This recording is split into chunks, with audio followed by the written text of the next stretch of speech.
అందుకే జయించిన సంఘం అన్నాడు ఆయన. ఎవరో కొద్ది మంది యుద్ధం చేస్తే అందరినీ జయించిన సంఘం అంటాడా?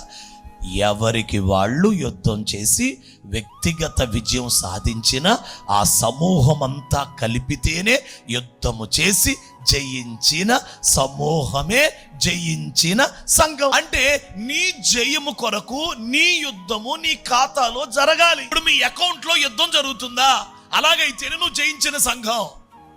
నీ అకౌంట్లో యుద్ధం ఎంత జరిగింది, నీ అకౌంట్లో యుద్ధం ఎంత పూర్తవుతుంది, ఆ యుద్ధము జరిగితేనే, ఆ పోరాటము పూర్తయితేనే నీవు జయించిన ఆ గుంపులో నువ్వు పిలువబడతావు. అందుకు బయలుపరచబడిన తర్వాత ఎవరు ప్రత్యక్షంగా యుద్ధం చేస్తారో ఆ కాలం వేరు. ఇప్పుడు బయలుపరచబడక ముందే క్రీస్తు విరోధి మర్మంగా పనిచేస్తున్నప్పుడు ఎవరు వాడితో పోరాడి యుద్ధం చేస్తారో ఆ గుంపు ఆ కాలం వేరు.